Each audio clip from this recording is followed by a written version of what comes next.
இன்றைக்கு கடந்த ஜூலை மாதம் 12ஆம் தேதி 2025 அன்று நடந்த தேர்வில் கேட்கப்பட்ட கேள்விகளுக்கான விளக்கங்களை பார்க்க இருக்கின்றோம். அந்த வகையில் 100 வினாக்கள் தமிழ் பாடப்பகுதி அப்படின்னு சொன்னாலுமே கூட கிட்டத்தட்ட இதுல வந்த கேள்விகள் எல்லாம் பார்க்கும் பொழுது வெறும் தமிழ் மட்டும் தெரிஞ்சிருந்தா பத்தாது, ஆங்கிலமும் தெரிஞ்சிருக்கணும் அப்படிங்கிறதும், இன்னும் சொல்ல போனா தூய தமிழ் தெரிஞ்சிருக்கணும் அப்படிங்கிறது முக்கியமே தவிர தமிழ் மட்டும் பொது தமிழ் மட்டும் பத்தாது அப்படிங்கிறது இதுல ரொம்ப தெளிவா இந்த கேள்விகள் எல்லாம் இருக்கிறத பார்க்கும்போது தெரியுது. இந்த வினாக்களுக்கான விடைகளை நேரடியா எங்கேயுமே சொல்ல முடியாதது போல கிட்டத்தட்ட ரொம்ப கவனமா தேடி பிடிச்சு அப்படிதான் நாம் அதற்கான பதில் கொடுக்க முடியும் அப்படிங்கிறது போல மிக தெளிவான கேள்விகளும், இன்னும் சில கேள்விகள் விடை இதுதானா என்று நாம் குழம்பும் அளவிற்கு வினாக்கள் தொடுக்கப்பட்டிருக்கு. அதனால குரூப் எக்ஸாமினேஷன்ஸ்க்கு படிக்கக்கூடிய மாணவர்கள் மிக கவனத்தோட படிக்கணும். குரூப் 4க்கு கேட்கறதே இந்த அளவுக்கு ஒரு ஸ்டாண்டர்டான ஒரு கொஸ்டின் கேட்கறாங்க அப்படின்னு சொன்னா, அப்படின்னா இனி மேல வரக்கூடிய எக்ஸாமினேஷன்ஸ், அடுத்தடுத்து வரக்கூடிய நல்ல எக்ஸாமினேஷன்ஸ் எல்லாம், குரூப் 1 எக்ஸாமினேஷன்ஸ் எல்லாம் போகும்போது இன்னும் ரொம்ப கவனமா படிக்கணும் அப்படிங்கிறது தான் இதுல இருந்து பெறப்படக்கூடிய விஷயம். சரி, இருக்கட்டும். எப்படினாலும் சரி, சில கேள்விகளை படிக்கும் பொழுது நமக்கு ஒரு திருப்தி ஏற்படுகிறது. சரி, நாம் படிச்சதா வந்திருக்கு அப்படிங்கிறது. ரொம்ப எளிமையான கேள்விகள்லாம் இருக்கு, எளிமையான கேள்விகளும் இருக்கு, அதற்கு இணையாக கடினமாக ரொம்ப கவனமா படிக்க வேண்டிய வினாக்களும் இதில் இடம் பெறுகிறது. சரி, கேள்விகளுக்கு உள்ள போயிடுவோம். இதில் பொது தமிழ்ல இருந்து கிட்டத்தட்ட 100 கேள்விகள் இடம்பெற்றிருக்கிறது. அந்த வரிசையில கேள்விகள் பாருங்க. பகுதி 1ல் இருக்கக்கூடிய கேள்வி, குறில் நெடில், கேள்வி எண் 1, குறில் நெடில் சொற்களுக்கு சரியான பொருளை கண்டறிக. இங்க கொடுக்கப்பட்டிருக்கூடிய வார்த்தை கணம் காணம் என்று தரப்பட்டிருக்கிறது. உங்களுக்கு இதுக்கு நிச்சயமா விடை தெரிஞ்சிருக்கும். ஃபர்ஸ்ட் கொஸ்டினுக்கு அதற்கான விடை முதல்ல இருக்கக்கூடிய ஆப்ஷன் ஏ சரியான விடை. அது எப்படிங்கிறது விளக்கம் பாருங்க. கணம் அப்படின்னா ஒரு கூட்டமான ஒரு தொகுப்பை சொல்லக்கூடியது இல்லையா? ஒரு மக்கள் சொல்லும் போது கணம் பொருந்திய மக்கள் அப்படின்னு சொல்லும் போது ஒரு கூட்டமாக இருக்கக்கூடிய மக்கள் அப்படிங்கிற அர்த்தத்தை தரும். இரண்டாவது, கானம் அப்படிங்கிறது சங்க காலத்துல பயன்படுத்தப்பட்ட ஒரு நாணயம் அது. எனவே அந்த சங்க காலத்தில் பயன்படுத்தப்பட்ட நாணயம் பொன்னாக கூட பயன்படுத்தப்பட்டிருக்கு.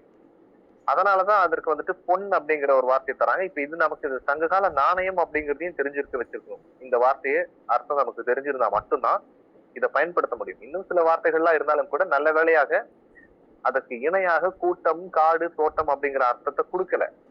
அப்போ நிச்சயமா சங்க காலத்தில் இருக்கக்கூடிய ஒரு நாணயத்தினுடைய பெயர் தான் கானம் அப்படிங்கிறது. அது பொன்னை குறித்ததாக இருக்கிறது. எனவே ஃபர்ஸ்ட் ஆப்ஷன் அதற்கு சரியான பதில். கேள்வி எண் 2, கூற்று காரணம் அப்படின்னு கொடுத்திருந்தாங்க. கூற்று என்பது தந்த பலகை என்பதன் பொருள் கொடுத்த பலகை என்பதாகும். காரணம் 2 சொற்களுக்கு இடையில் இப் என்ற ஒற்றெழுத்து மிகுந்து வந்ததனால் கொடுத்த பலகை என்னும் பொருளை குறித்தது அப்படின்னு கொடுக்குறாங்க. ஆக்சுவலா இங்க கொடுத்த இந்த கேள்வியே தப்பு. ஒரு கேள்வி தப்புனாக்கா மார்க் வரக்கூடிய கேள்வி கிடையாது. கேட்கப்பட்ட வினாவே தவறான ஒரு வினாவை கேட்டுவிட்டு அதற்கு விளக்கம் பாருங்க, சரியான விளக்கங்களை கொடுக்க முயற்சி எடுத்திருக்காங்க. தந்த பலகை என்று சொன்னால் கொடுத்த பலகை என்று பொருள் இப்பே வரக்கூடாது அந்த இடத்துல. அப்பதான் அது கொடுத்த பலகை அப்படின்னு பொருள் ஆகும். அப்போ அதுக்கு அடுத்த காரணம் பொருந்தி வரலாம். 2 சொற்களுக்கு இடையில் இப்ப எடுத்து வந்ததனால் கொடுத்த பலகை என்னும் பொருளை குறித்ததுன்னு தெரியும். அது தவறு. அந்த காரணமும் தவறு. ரெண்டுமே தவறுதான். இங்க கொடுத்துக்கூடிய கூற்றும் தவறு, காரணமும் தவறு. ஆனால் எப்படி குழப்பறாங்க பாருங்க. தவறான ஒரு கூற்றை கொடுத்து அதுக்கு தவறான காரணத்தை ஒண்ணு சுட்டி காட்டுறாங்க. ஆக மொத்தத்துல வினாவே தவறா இருக்கு. அப்ப நீங்க என்ன செய்யணும்? கூற்றும் தவறு, காரணம் தவறுன்னு கண்டுபிடிக்க தெரியும். தந்த பலகை அப்படிங்கிறது தந்தத்தினால் செய்யப்பட்ட பலகை அப்படின்னு ஆகும். அப்போ தந்த பலகைன்னு தந்தத்தால் செய்யப்பட்ட பலகைங்கிறது அங்க கொடுக்கவே இல்லை. அதற்கு மாற்றாக கொடுத்த பலகை அப்படின்னு ஒரு விளக்கத்தை, ஒரு கூற்று சொல்லி அதற்கும் காரணத்தை சொல்லிக்கிட்டு இருக்காங்க. இதுதான் நான் சொல்ல வரேன். கேள்வி எளிமையாக இருந்தாலுமே கூட மிக கவனமாக இருந்தால் மட்டுமே இதை கண்டுபிடிக்க முடியும். சரி, அடுத்த கேள்வி, கேள்வி எண் 3. பின்வருவனவற்றுள் சந்திப்பிழையற்ற தொடரை தேர்க அப்படின்னு கேட்டிருக்கு. இதில் அங்கு கேட்டேன் என்பது அது எனக்கு பொருத்தமா படல. ஆப்ஷன் பி சரியாக இருக்கும் அப்படின்னு தோணுது. ஏன்னா அங்கு இங்கு எங்கு என்ற வார்த்தைகளுக்கு அடுத்து வல்லினம் மிகாது. இது இலக்கண விதியில வரக்கூடியது. அங்கு இங்கு எங்கு என்ற சுட்டு வினா பொருள்களுக்கு அடுத்து வல்லினம் மிகக்கூடாது. ஏன்னா அதுல வரக்கூடிய விளக்கம் சொல்ற பாருங்க, மென்தொடர் குற்றியலுகரம் அப்படின்னு சொல்லுவோம். இந்த கூவ அங்கு அப்படிங்கிற இடத்துல இருக்கக்கூடிய கூ மென்தொடர் குற்றியலுகரம். மென்தொடர் குற்றியலுகரத்துல அங்கு இங்கு என்ற வினாக்களை அடுத்து வல்லினம் வரக்கூடாது. அப்படி பார்க்கும்பொழுது ஆப்ஷன் பி தான் அங்கு கேட்டேன் என்றுதான் வர வேண்டும் என்று. அங்கு கேட்டேன் என்பது வராது. அப்போ ஆப்ஷன் பி சரியானது. நீங்க அதை குறிப்பிட்டிருக்க. அடுத்த கேள்வி எண் 4. பொறுத்துக கொடுத்திருக்கு. பொறுத்துக கொடுத்து பொறுத்துகளை தரப்பட்ட வார்த்தைகளும் அதற்கு எதிரில் தரப்பட்டிருக்கூடிய பொருத்தம் கொடுத்திருக்குது. என்ன அப்படின்னா, இங்கு சொல்லப்பட்டது பெயர் சொற்களை கொடுத்தான். சாந்து, குருவி, துணை, அருவி என்ற பெயர் சொற்களை கொடுத்து பக்கத்துல கொடுத்திருக்கான் பாருங்க, இடிதல், துடை, ஒப்பு, அறை, ஓப்பு, அறை அப்படின்னு. இவை எல்லாமே தொழில் வினையை குறிக்கக்கூடிய சொற்களை கொடுத்தான். இப்ப சாந்து என்ன செய்யணும் அப்படின்னு சொன்னா, சாந்த அரைக்கணும். அதுதான் அங்க நம்ம புரிஞ்சுக்க வேண்டிய விஷயம். சாந்து அரைக்கப்படுதல், அரைத்தல். குருவி ஓட்டப்படுதல், குருவி ஓப்பு அப்படிங்கிறது தான் சரியான பதில். ஓப்பு அப்படின்னு சொன்னாக்கா ஓட்டுதல் அப்படின்னு சொல்லி இலக்கியத்துல வரக்கூடிய ஒரு வார்த்தை. அது குறி ஓப்பு அப்படின்னு வரும். சுனை என்ன ஆகும் அப்படின்னு சொன்னாக்கா தோண்டப்படணும். அதற்கு பேரு குடைதல். துணையை குடைவார்கள். அருவியானது கீழே விழுகும். கீழே விழுகுவதற்கு பேரு கீழ் இறங்குதல். அதற்கு பேரு இழிதல் அப்படின்னு பொருள். அப்போ இதற்கு சரியான பதில் ஃபர்ஸ்ட் ஆப்ஷன் சரியானது. சாந்து அரைத்தல், குருவி ஓப்பு ஓட்டுதல், துணை குடைதல் தோண்டுதல், அருவியானது இழிதல் கீழே விழுதல். அப்போ அதுதான் சரியான பதில். அடுத்த கேள்வி எண் 5. ஒலி மரபை கண்டறிக அப்படின்னு கொடுக்கப்பட்டிருக்கு. ஒலி மரபு புல் அப்படின்னு சொன்னா, புல் என்பது பறவை இனங்களை சொல்லுகிறது. புள்ளினம் அப்படின்னா பறவை இனம் அப்படின்னு. புள்ளினம் என்ன செய்யும்னாக்க, பறவைகள் அல்ல குருவிகள் சிமிழ்த்தல் அப்படிங்கிறது தான் சொல்லும். அந்த வார்த்தை தான் அதற்கு, அந்த ஒலிதான் அதை ஏற்படுத்தும். அப்ப நரலும் அப்படிங்கிறது என்னவா இருக்கும் அப்படின்னு பாத்தீங்கன்னா, நரலும் அப்படிங்கிறது கடலில் எழக்கூடிய மிக பேரோசை இருக்கு இல்லையா, பேர் இறைச்சல் இருக்குல்ல, அதுக்கு பேர் தான் நரல் அப்படின்னு சொல்லுவோம். கடலில் இருக்கக்கூடிய பேர் இறைச்சல் தான், அது ஓலம் தான் நரலும் அப்படிங்கிறது. கருவும் அப்படிங்கிற வார்த்தை பயன்பாட்டு எதுவுமே இல்லை, அது தவறான வார்த்தையா இருக்கு. அது எங்க வருது அப்படிங்கிறது புரியல. அடுத்தது சீரும் அப்படிங்கிற ஆப்ஷன் இருக்கு இல்லைங்களா. சீரும் அப்படிங்கிறது பாம்பு தான் சீரும். அடுத்து இன்னொரு ஆப்ஷன் கொடுத்திருக்காங்க, நம்மள குழப்பறதுக்குன்னே விடை தெரியவில்லை அப்படிங்கிறது. அது ரொம்ப வசதியான விடையா தெரியுது. நமக்கு தெரியல அப்படின்னும் போது விடை தெரியலன்னு எழுதிடலாமா அப்படிங்கறது போல தோணும். ஆனா இங்க சிமிழ்க்கும் என்பது சரியான பதிலா. அடுத்த கேள்வி, புவியியலில் அட்வான்ஸ் என்னும் சொல்லிற்கு இணையான கலை சொல்லை தருக அப்படின்னு கொடுக்குறாங்க. இந்த பெல்ஸ்பார் கனிம வகை அப்படிங்கிறது அதெல்லாம் விட்டுடலாம். கரை இறக்கம், கடற்கரை இயக்கம் அப்படின்றது சரியான பதில். ஏன் அந்த வார்த்தை அப்படி கொடுக்குறோம்னா, இப்போ அட்வான்ஸ் அப்படிங்கிறத அவன் ஆப்ஷன்ஸ் எங்க வைக்கிறான் பாருங்க, புவியியல்ல தான் அதுக்கு என்னன்னு கேக்குறான். அப்போ புவியியல்ல அதற்கு என்ன அப்படின்னா, கடற்கரையில ஏற்படக்கூடிய அரிப்பும், அதே போல கடற்கரையில இருக்க பெரிய பெரிய பொருள்களினுடைய கடற்கரை, நமக்கு கடற்கரை ஆப்ஷனா தான் கொடுத்துருக்கான். அதனால கடற்கரை அரிப்புங்கிறது சரிதான். கடற்கரையில் இருக்கக்கூடிய அரிப்பும் அதற்கு பொருத்தம். அதே போல இப்போ ஒரு பெரிய அளவிலான இருக்கக்கூடிய ஒரு மலைப்பகுதி வளருதுன்னு வைங்களேன். மலைப்பகுதி வளர்கிறது, பாறைகள் எல்லாம் வளர்கிறது இல்லையா, அதுவும் ஒரு இயக்கத்தை தான் காட்டுகிறது. அதற்கு பேருமே அட்வான்ஸ் தான். ஒரு மிகப்பெரிய பரப்பளவு கொண்டிருக்கக்கூடிய பொருட்கள் இயங்கக்கூடிய நிலை, வளரக்கூடிய நிலை, ஏதாவது ஒரு மாற்றங்கள் ஏற்படுது இல்லையா, அதற்கு பேர் தான் அட்வான்ஸ் அப்படிங்கிறது. அப்ப இங்க பார்க்கும்போது கடற்கரை இயக்கம் என்று சொல்லக்கூடிய விஷயம் சரி. கடற்கரை இயக்கம்னாக்க கடற்கரை உள்வாங்குச்சு அப்படின்னு சொல்லுவோம் இல்லையா, அந்த வார்த்தை பயன்படுத்தும். உள்வாங்குதல் அல்லது அதிகமாக அலைகளை ஏற்படுத்துதல் எல்லாமே அந்த ஒரு இயக்கத்தை குறிக்கின்ற காரணத்தினால அந்த வார்த்தையை பயன்படுத்துறோம். அட்வான்ஸ் அப்படிங்கிறது. இப்ப இந்த இடத்துல நீங்க தமிழ் தெரிஞ்சிருக்கணும் அப்படிங்கறத தாண்டி இங்கிலீஷும் தெரிஞ்சிருக்கணும் அப்படிங்கிறது வருதா? சரி, அடுத்த கேள்வியும் பாருங்க. அதே போலதான் அடுத்த கேள்வியும் வருது. போர்த்துகல கொடுக்குறாங்க. ப்ரீ கான்சர்ஷிப் அப்படிங்கிற ஒரு வார்த்தை, பொசிஷன் என்ற வார்த்தை, பிரிஸ்கிரிப்ஷன் என்ற வார்த்தை, பிரீமியம் அப்படிங்கிறது. இதற்கு நேரடியாக தெரிந்து கொண்ட விஷயங்கள் வந்துட்டு பிரீமியம் அப்படிங்கிறது முனைதல் அப்படிங்கிறது தான். பிரிஸ்கிரிப்ஷன் அப்படிங்கிறது நம்ம மெடிக்கல்ல வரக்கூடிய வார்த்தையை பயன்படுத்தியிருப்போம். பிரிஸ்கிரிப்ஷன் அப்படின்னு சொன்னாக்கா மருந்துகள் தரும்போது பிரிஸ்கிரிப்ஷன். நீடு அனுபோகம் அப்படிங்கிற வார்த்தையை தான் பயன்படுத்துறாங்க. அது விளக்கம். இப்போ ஃபர்ஸ்ட்டுக்கு ப்ரீ கன்சர்ஷிப் அப்படிங்கிறது வந்துட்டு தணிக்கை தான். தணிக்கை செய்யும்போது அது ஏற்கனவே முன்கூட்டியே செய்யக்கூடிய தணிக்கை பேரு ப்ரீ கன்சர்ஷிப் அப்படின்னு சொல்லுவோம். பொசிஷன் அப்படிங்கிறது நம்முடைய உடைமைகள். அது சரியாதான் இருக்கு. மொத்தத்துல ஆப்ஷன் ஏ சரியான பதில்.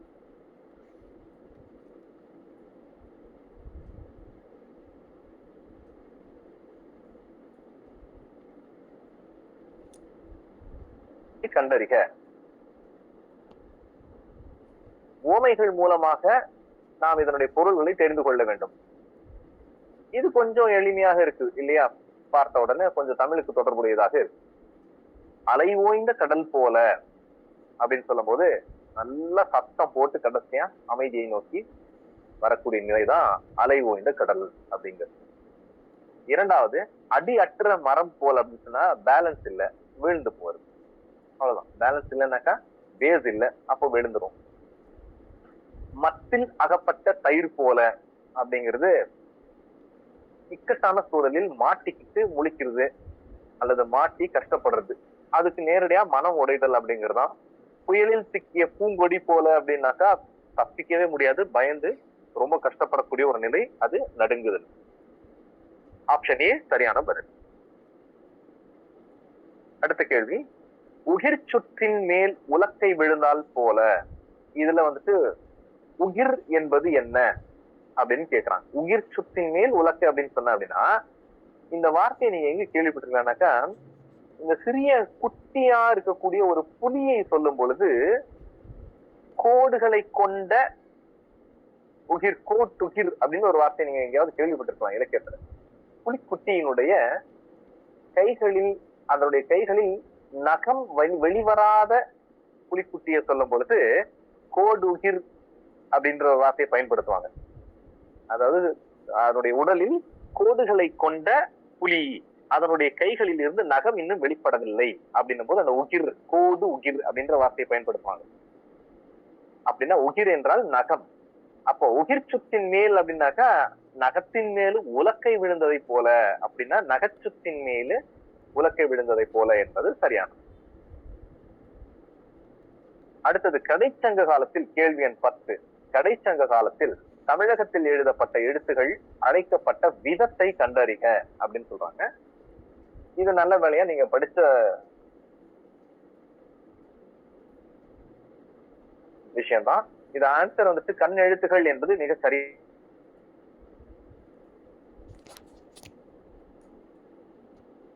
ஆரம்பிச்சிருச்சு. அப்போ இந்த கோலாமின்னா என்ன அப்படின்னா, கோலாமி, பர்ஜி, கொண்டா அப்படிங்கிற இந்த மூன்றுமே மொழிகள், பேசக்கூடிய மொழிகளினுடைய பேர். இந்த கோலமி அப்படிங்கிறது மத்திய திராவிடத்துல பேசக்கூடிய மொழியினுடைய பேர் தான் கோலமி அப்படிங்கிறது. மத்திய திராவிடம் எங்க இருக்கு அப்படின்னு நம்ம எடுத்துட்டோம்னா, இந்த தெலுங்கானா, மகாராஷ்டிராலாம் இருக்கு இல்லைங்களா, அந்த மத்திய திராவிட பகுதியான தெலுங்கானா, மகாராஷ்டிரா, இங்க எல்லாம் இருந்த பழங்கால பழங்குடி மக்கள் பேசிய மொழியின் பேர் தான் கோலாமி அப்படின்னு, கோலமி அப்படின்னு கொடுத்திருப்பாங்க. இங்க கோலாமி அப்படின்னு கொடுக்குறாங்க. அப்போ அந்த தெலுங்கானா, மகாராஷ்டிரால பேசுறது. பர்ஜி அப்படின்னு சொல்லக்கூடியது அதுவுமே மத்திய திராவிட மொழி தான். இது இந்த சத்தீஸ்கர், ஒரிசா இந்த பகுதிகளில் பேசக்கூடிய, அங்க இருக்கக்கூடிய பழங்குடிகள் பேசிய அந்த மொழியினுடைய பேர் தான் பர்ஜி அப்படிங்கிறது. அது சத்தீஸ்கர், ஒரிசா அப்படிங்கிற பகுதிகளில், இந்த பகுதிகளில் இருந்த மக்கள். இந்த கொண்டா அப்படிங்கிறது அதுவும் கிட்டத்தட்ட மத்திய திராவிட மொழி தான். அது வந்துட்டு அதுவும் ஆந்திரா, ஒடிசா இந்த பகுதிகள் எல்லாம் பேசியிருந்த மொழிகள், பழங்குடிகள் எல்லாம் பேசிய மொழிகள் தான் இந்த மூன்றுமே. இப்ப இதுல உங்களுக்கு தெரிஞ்சிருக்க வேண்டியது என்னன்னா, கோலாமி அப்படின்னு, கோலமி, பார்ஜி, கொண்டா அப்படிங்கிறது எல்லாமே மொழிகள் என்பதும், கண் எழுத்துகள் அப்படிங்கிறது நேரடியாக அங்க எழுத்தை குறிப்பிடுகிறது அப்படிங்கிறது தெரிஞ்சிருக்கு. சரிங்களா? மீதி எல்லாமே மொழி, இது ஒண்ணுதான் எழுத்து. அப்போ கடைச்சங்க காலத்தில் தமிழர்களுக்கு எழுதப்பட்ட எழுத்துகள் கண்ணெழுத்து. ஏலாதியில் இடம் பெறாத மருந்து பொருள் என்பது கண்டங்கத்திரி. அது நேரடியான கேள்வி, அது உங்களுக்கு தெரிஞ்சிருக்கும். எனவே சரியானது மூன்றாவது மட்டுமே என்பது சரியான பதில். அடுத்த கேள்விக்கு போயிடலாம். பாடலினுடைய அடி இடம்பெற்றுள்ள நூலின் பெயரை தெரிவு செய்க அப்படின்னு கேட்கிறேன். தூற்றின் கண் தூவிய வித்து. வித்து என்பதை வைத்து நாம அது விடையை தான் கண்டுபிடிச்சிடணும். தூற்றின் கண் தூவிய வித்து என்பது விதை. அந்த விதை சொல்லக்கூடிய விஷயம் எது அப்படின்னு சொன்னாக்கா திரிகடுகத்துலதான் வரும். திரிகடுகத்துல வரக்கூடிய 80வது பாடல் தான். பாடல்ல இந்த வரி அப்படியே இருக்கு, நீங்க எடுத்து கூட பார்க்கலாம். 80வது பாடல் கவனிச்சீங்கன்னாக்கா அந்த திரிகடுகத்துல இந்த வார்த்தைகள் இடம்பெறுகிறது. தூற்றின் கண் தூவிய வித்து அப்படிங்கிறது இருக்கு. அடுத்த கேள்வி தான் கேள்வி எண் 13. ஓலக்கம் என்னும் சொல்லினுடைய வேர் சொல்லை கண்டறிக அப்படின்னு கொடுத்திருக்காங்க. ஓலக்கம் அப்படிங்கிறது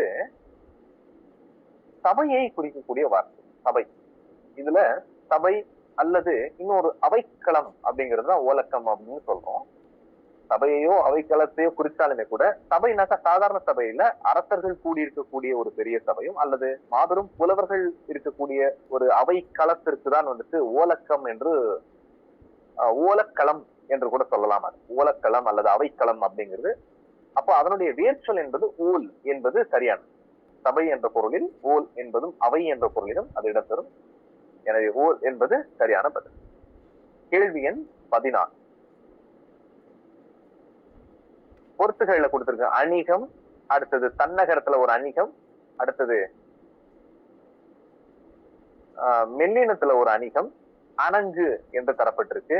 அதற்கு பொருத்தமான விடை ஆப்ஷன் ஏ என்பது சரியான பதில் தான். அதுல இன்னும் ஒரு சில விஷயங்கள் மட்டும் கொஞ்சம் எடுத்து சொல்றேன் பாருங்க. முதல்ல இருக்கக்கூடிய அணிகம் என்பது ஊர்தியை குறிக்கிறது அல்லது வாகனங்களை கிட்டத்தட்ட அது குறிக்கிறது, அணிகம் என்று சொல்லக்கூடிய வார்த்தை. இரண்டாவது வரக்கூடிய அணிகம் என்பது படையில் ஓர் அளவு அப்படின்னு சொல்றான் இல்லையா, அந்த படையில் ஓர் அளவு அப்படிங்கிறது நேரடியாக நம்ம சேனையை கொள்ளலாம். சேனை அப்படின்னு சொல்றோம் இல்லையா, ஒரு படைப்பிரிவு சேனை அப்படின்னு சொல்லுவோம். 2 சொல்லினால சேனையில வரும் அந்த. அதே போல மூன்றாவது அணிகம் என்று வரக்கூடிய வார்த்தை சிவிகை அப்படின்னு சொல்றோம் இல்லையா, சிவிகை என்றால் பல்லக்கு சொல்லுவாங்க. பல்லக்கு தூக்கிட்டு வராங்க அப்படின்னு அதற்கு பேர் அணிகம். 2 சொல்லில் வரக்கூடியதான் அது பல்லக்கு அப்படின்னும். அடுத்து 4வது வரக்கூடிய அணங்கு என்பது காமனை குறிக்கிறது. காமன் என்பவன் மன்மதன், மன்மதனையோ அல்லது காமனையோ குறிக்கும். அப்ப இதுதான் கேள்வி எண் 14 சரியான பதில். ஆப்ஷன் ஏ சரியான பதில். அடுத்த தலைப்பு போயிடலாம். கேள்வி 15. கூற்று. கூற்று வினவ பயன்படும் எழுத்துகள் வினா எழுத்துகள் எனப்படும். அது கரெக்ட் தான் இல்லையா? ஏ யா யா ஆ ஓ என்னும் எழுத்துகள் வினா எழுத்துகள் ஆகும் அப்படிங்கிறது சரியான பதில் தான். அதுல எந்த ஒரு குழப்பமும் இல்லை. இரண்டாவது பாருங்க, இவ்வினா எழுத்துக்களை இடைய வினா எழுத்துகள் என குறிக்கலாம் அப்படின்னு சொல்லும் போது ஒரு குழப்பம் அது இருக்கு. இந்த வார்த்தையை நம்ம எங்க கேள்விப்பட்டிருக்கோம் அப்படிங்கிறது யோசனை வரலாம். இடவினா எழுத்துகள் என்று குறிப்பிடலாமா அப்படின்னாக்கா இதை இன்னும் கொஞ்சம் கவனிச்சு ட்ரை பண்ணியிருந்தாக்கா எழுதுறதுக்கு வாய்ப்பு கிடைச்சிருந்திருக்கலாம். எப்படின்னாக்கா காரணம் இதுல தவறு. கூற்று சரி, காரணம் தவறு. ஆப்ஷன் ஏ சரியான பதில். ஏன் அப்படின்னா இடவினா அப்படிங்கறத இன்னும் கொஞ்சம் நீங்க அப்படியே கவனிச்சிருந்தீங்கன்னா இடையினம் அப்படிங்கிற வார்த்தை அதுல பிடிச்சிருந்திருக்கலாம். இவ்வினா எழுத்துகள் இடையின எழுத்துகள் அப்படின்னு. அப்ப இடையின எழுத்துகள் அப்படின்னாக்கா எதுனாக்கா யாரால வழல, இடையினம் வல்லினம் கட்டட தவிர, மெல்லினம் ngங்கன, இடையினம் எரல வழல. அப்போ இடவினா எழுத்து அப்படிங்கிறது எதுன்னா யாரால வாழல அப்படிங்கிறதுதான் இடவினா எழுத்துக்கள் ஆகுமே தவிர இங்க வரக்கூடிய எழுத்துக்கள் வினா எழுத்துகள் மட்டுமே. ஏ யா யா ஏ யா ஆ ஓ என்பது வினா எழுத்துகள் மட்டும்தான். அது இடவினா எழுத்துகள் கிடையாது. இடவினா கிடையாது. இடவினா என்பது எரல வழல வரக்கூடிய யாரல வாழல அந்த எழுத்துக்கள் தான் இடவினா எழுத்து. அடுத்தது பொருத்தமான தேர்வு செய்க அப்படின்னு சொல்லிட்டு இங்க மலை என்ற வார்த்தை தரப்பட்டிருக்கு. மலை என்ற வார்த்தைக்கு நேரடியாக நம்ம பொருள் கொள்ளலாம். வெறுப்பு, சிலம்பு, பொறுப்பு என்பது புத்தகங்கள்ல நீங்க கேள்விப்பட்டதுதான். அது சரியான பதில் குறிச்சு. ஆப்ஷன் ஏ சரியான. அடுத்து ஒலி வேறுபாடு அறிந்து சரியான பொருளை தேர்வு செய்க அப்படின்னு கொடுத்து களி கழி என்பது தரப்பட்டிருக்கு. களி என்பது கலிவிழா அப்படின்னு சொல்லிட்டு பல இசைக்கருவிகள் எல்லாம் வைத்து ஏற்படுத்தக்கூடிய ஒலிகளை சொல்லக்கூடிய வார்த்தை. அந்த கழித்தல் அப்படிங்கிறது கரெக்ட். கழித்தல் என்பது குறைத்து விடுதல், கழித்து விடு என்று சொல்லக்கூடிய கழித்தல், அதுவும் கண்டு அந்த அர்த்தத்தை தான் தருகிறது. எனவே கழித்தல் கழித்தல் என்பது பி, ஆப்ஷன் பி சரியான பதில். அடுத்த வினாவுக்கு போயிடலாம். 18வது கேள்வி. கீழ்கண்டவற்றுள் இடைச்சொல் தொடரை கண்டறிக அப்படின்னு இருக்கு. இடைச்சொல் தொடர் எப்படிங்கிறது சொல்லிடுறேன் பாருங்க. ஃபர்ஸ்ட் கடிமனம் என்பது உரிச்சொல் தொடர். கடி உரிச்சொல் தொடர். அழைத்தனர் உற்றார் அப்படிங்கிறது வினையாளனையும் பெயர் சொல்ல வரக்கூடிய ஒரு வார்த்தை.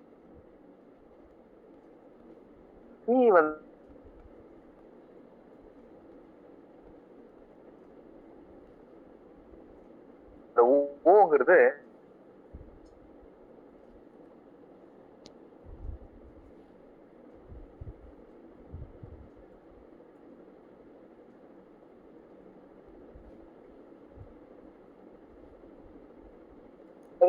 ஒழுங்குபடுத்தி பண்பு எனப்படுவது.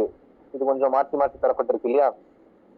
பாடறிந்து ஒழுகல் என்பது இருபது பண்பு எனப்படுவது, பாடறிந்து ஒழுகல் அப்படிங்கிறது சரியானது. ஆப்ஷன் பி சரியானதா. அடுத்த கேள்வி 20வது.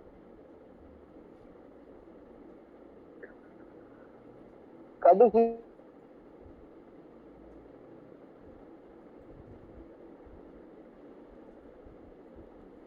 பெருமை கிடையாது, கர்வமும் கிடையாது, புகழும் கிடையாது, குறைத்து மதிப்பிடாது அப்படிங்கிறது சரியான பதில்.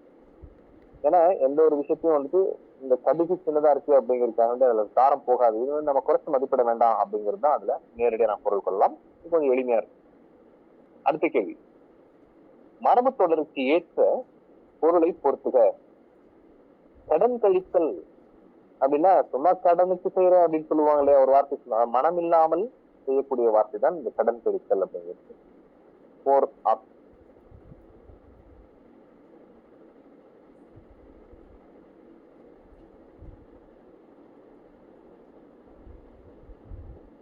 ஒரு கடை வச்சான், அந்த இடத்துல கடை வச்சான் அப்படின்னு சொல்லி எதுக்கு வேணாலும் சொல்லுவாங்க. அது சொல்றது எப்படின்னாக்கா தன்னுடைய ஆற்றல்ல வந்துட்டு சொல்லக்கூடிய விஷயம் தான். கை விரித்தான் அப்படிங்கிறது விட்டுட்டு போயிட்டான் இருக்கும். இது கடை விரித்தான் அப்படின்னு சொன்னா தன்னுடைய ஆற்றல் எடுத்து கூறுகிறான் அப்படிங்கிறது தான் இது சவாலான ஒரு செயல்முறையை குறிக்கிறது. தன் ஆற்றலை சொல்லுதல் அப்படிங்கிறது ஒரு சவாலானது, அதான் கடை விரித்தல் அப்படிங்கிறது. கச்சை கட்டுதல் அப்படிங்கிறது எதிர்த்து செயல்படுது, அது முரண்பட்டு நிற்கிறது தான். அது சரியான பதில். கச்சை கட்டி ஆடத்தான் ஒரு பாட்டு கூட இருக்கு. அடுத்து கத்தல் கரித்தல் என்ற வார்த்தை வந்துட்டு கலங்கலான நீர்ப்பகுதியை தான் குறிப்பிடுகிறது, அது சரியானது. அப்போ ஆப்ஷன் ஏ சரியான பதிலாக இருக்கு. கேள்வி 22. தமிழக அரசியல் வானில் கவ்வி இருந்த கார் இருளை அகற்ற வந்த ஒளிக்கதிர் காயிதே மில்லத் முகமது இஸ்மாயில் திகழ்கிறார் என்று உணர்ந்திருப்பவர் நேரடியான பதில் அறிஞர் அண்ணா தான் இவ்வாறு கூறுகின்றார். அடுத்து கேள்விப்படலாம். டி.கே. சிதம்பரனாருடன் தொடர்பு இல்லாதது எது என்பது இதுவும் நேரடியான ஒரு கேள்விதான். இதுல வந்துட்டு இரண்டாவதாக இருக்கக்கூடிய திறனாய்வாளர் அப்படிங்கிறது இதுல பொருத்தமில்லாததாக இருக்கிறது. இல்ல, இதுல வந்துட்டு நாலாவது பேராசிரியர், அவர் பேராசிரியராக கிடையாது. டி.கே.சி வந்துட்டு பேராசிரியர் இருக்கல, எழுத்தாளராக இருந்தார், திறனாய்வாளர் இருந்தார், வழக்கறிஞராக இருந்தாரு, ஆனா பேராசிரியர் அவர் இருக்கல. நான்காவது தவறாக இருக்கிறது, பொருத்தம் இல்லாம இருக்கு. ஆப்ஷன் டி சரியான. அடுத்து கேள்வி எண் 24. பிழையான தொடரை கண்டறிக. இது புக்ல இருக்கக்கூடிய கேள்வி. 11வது 12வது புக்ல இருக்கக்கூடிய நேரடியான கேள்விதான் இது. அதுல தவறான பிழை என்ன பிழையான தொடர் அப்படின்னு காளைகளை பூட்டி வயலை உழுதுன்னு போது காலையில லா தப்பா இருக்கு. மலை மீது ஏரி கல்வெட்டுகளை கண்டறிந்த அந்த மலை மீது ஏரி கல்வெட்டுகளை அப்படிங்கிற போது அந்த இடத்துலயும் தப்பா இருக்கு. ஏரி கல்வெட்டுங்கிறது நெற்பயிர்கள் மழை நீரில் மூழ்கின அப்படிங்கிறது நெற்பயிர் மழை நீரில் மூழ்கினு வரும். அவ்வளவு பயிர்கள் வர காலையில் பூத்த இல்ல, இதுல பிழையான தொடர் தான் கேட்கறாங்க. காளைகளை பூட்டி வயலில் உழுதனர் அப்படிங்கிறது சரியா இருக்கு. காளைகளை பூட்டி வயலில் உழுதனர் சரி. மலை மீது ஏறி கல்வெட்டுகளை கண்டதுன்னு சரி. காலையில் பூத்த மல்லிகை தான் தப்பா இருக்கு. மன்னிக்கணும், காலையில் பூத்த மல்லிகைன்னு வந்திருக்கணும். லா தவறா இருக்கு. இந்த காளைகள் காலையில கொஞ்சம் கன்ஃபியூஸ் ஆயிருக்கு. காலையில் பூத்த மல்லிகை மனம் விட்டுதுன்ற போது அதுதான் தவறா இருக்கு. மீதி எல்லாம் சரியான பதில் தான். மேற்பேசல் மழை நீர் மூழ்கினவும் சரியாக இருக்கு. கேள்வி எண் 25. வினை முத்துகளின் வகைகளோடு பொறுத்துக. அந்த கேள்வியை பொறுத்த வரைக்கும் முதல்ல எளிமையானதை கொஞ்சம் தேர்வு செய்யலாம். இப்போ அழிந்தது தீமை, அற்றது பிறப்பு, நல்லது கை, குளிர்ந்தது நிலம் அப்படின்னு இருக்காங்க. இப்ப குளிர்ந்தது நிலம் அப்படிங்கிறது ஒரு இடத்தை குறிக்குது. அப்ப அதுக்கு போயிடலாம். குளிர்ந்தது நிலம் அப்படிங்கிறத வச்சு அது ஒரு இடத்தை குறிக்கிறது. அந்த ஒரு நிலம் என்ற ஒரு இடம் குறிக்குது. அப்ப அதை குறிச்சிட்டீங்கன்னாக்கா இப்போ ஆப்ஷன் பாருங்க, 4th செகண்ட், அது கிட்டத்தட்ட நமக்கு ஒரு ஆப்ஷன் கிடைச்சிருக்குது. இப்போ அடுத்தது 2வது பாருங்க, 2வது கேள்வி, 2வது வார்த்தை அற்றது பிறப்பு அப்படின்ட்டு இருக்கு இல்லையா? அந்த அற்றது பிறப்பு, பிறத்தல் அப்படிங்கிறது ஒரு தொழில் பெயர். அதை வச்சு செகண்ட் ஆப்ஷன் 4th அப்படிங்கறத கண்டுபிடிச்சிங்கன்னா உங்களால கண்டுபிடிக்க முடியுது. ஏன்னா பிறத்தல் என்பது தொழில் பெயர் அப்படின்னு கண்டுபிடிச்சீங்கன்னா ஆப்ஷன் பி சரியானதா இருக்கும். மீதியை வந்துட்டு நம்ம அப்படியே கண்டுபிடிச்சலாம். அப்ப அழிந்தது தீமை என்பது குணம், அது ஒரு குணம், தீமை குணம் என்பது தெரிஞ்சிருக்கணும். பிறப்பு தொழில் அப்படிங்கிறது தெரிஞ்சிருக்கணும். நல்லது கை என்பது கை உடல் உறுப்பு, திணை அப்படிங்கிறது தெரிஞ்சிருக்கணும். இந்த வார்த்தைகள் எல்லாம் வச்சு நீங்க அதை கொஞ்சம் கவனம் எடுத்து செஞ்சோம்னா கண்டுபிடிச்சிட முடியும். கை அப்படிங்கிறது திணை பெயர், திணை அப்படிங்கிறது உறுப்பு, உடல் உறுப்புகளை திணை அப்படின்னு சொல்லுவோம். அதை வச்சு கண்டுபிடிக்கும். கேள்வி, அடுத்த கேள்வி, தெற்றம் என்ற சொல்லினுடைய எதிர்ச்சொல். தெற்றம் என்றால் பகை அல்லது பகைவர் என்று பொருள். அந்த ஆப்ஷனே ஒண்ணு அப்படிதான் கொடுத்துருக்கோம், பகையவே கொடுத்துருக்கு. தெற்றம் என்றால் எதிரி என்று பொருள் கொள்ளலாம். எதிரினாக அவன் பகைதான் இல்லையா, எதிரிதான். நீங்க கேட்டிருக்கிறது எதிர்ச்சொல் கேட்டிருக்காங்க. தெற்றத்திற்கு எதிர்ச்சொல் இந்த இடத்துல கேண்மை என்றுதான். கேண்மை என்றால் நட்பு அல்லது உறவு என்று பொருள். அப்போ தெற்றம் என்ற சொல்லினுடைய எதிர்ச்சொல் கேண்மை என்பது சரியானது. அடுத்த கேள்வி 27. காப்பு, செங்கீரை, தாள், தப்பானி, முத்தம், வருகை, அம்புலி. இதனை அகர வரிசைப்படி சொற்களை சீர் செய்க அப்படிங்கிறது. இது நிச்சயமா நம்ம எப்படி எடுத்துக்கணும் அப்படின்னு சொன்னா, ஃபர்ஸ்ட் உயிரெழுத்துக்களை அந்த வரிசையை ஞாபகத்தை வச்சுக்கணும், உயிரெழுத்துக்கள் ஞாபகம் வச்சுக்கணும். அடுத்தது வல்லின எழுத்துக்கள் எடுக்கணும். கசட தபர, கசட தபர அப்படி எடுக்கணும். அதற்கு அடுத்தது மெல்லினம் எடுக்கணும், நான்யான நமன. அடுத்ததுதான் இடையினம் எடுக்கணும். இதுதான் ஒரு முறை. தமிழ் எழுத்துக்களை எழுதக்கூடிய முறை அப்படிங்கிறது, முதல்ல உயிரெழுத்துக்களை அ இ எழுதுறோம், அடுத்தது வல்லினம் எழுதுறோம், அடுத்து மெல்லினம், அப்புறம் இடையினம். இப்ப வல்லினம்னு எடுக்கும் பொழுது கசட தபர அப்படின்னு நான் இப்போ ஒரு வார்த்தையில சொல்லிட்டேன். கா வரிசையில எடுத்தோம்னா காக்கா, கீக்கி, கூக்கு, கேக்கே அது பார்த்துட்டு போகணும். அதுல எது முதல்ல வருதோ அதுதான் பார்க்கணும். அப்படி பார்க்கும் பொழுது ஆப்ஷன் சி சரியாக குறிக்கப்பட்டிருக்கு. அடுத்த கேள்வி 28வது கேள்வி, பிழை திருத்துக. கூற்று, ஒரு அணில் மரத்தில் ஏறியது. காரணம், உயிரெழுத்துகளில் தொடங்கும் சொற்களுக்கு முன்னர் ஓர் பயன்படுத்த வேண்டும் அப்படிங்கிறது. இந்த 2 தரப்பட்டிருக்கா. இப்ப டைரக்ட் சொல்ல போனா கூற்று தவறுதான், காரணம் சரியாகத்தான் இருக்கு.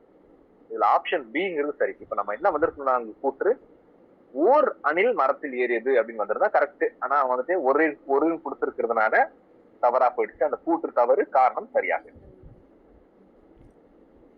அடுத்தது 29வது, ஊர் பெயர்களோடு மறு சொற்களை பயன்படுத்துக அப்படிங்கிறது. இது நேரடியான கேள்வியா இருக்கு. இது கொஞ்சம் எளிமையா கண்டுபிடிச்சிருவீங்க இல்லையா, ஈஸி தான். தேவக்கோட்டை என்பது தேவோட்டை அப்படின்றோம். கோவன் புத்தூர் தான் கோயம்புத்தூராய் கடைசியில கோவையா மாறிடுச்சு. பூந்தமல்லி, அது பூந்தமல்லி என்பதே இங்க மருதான்.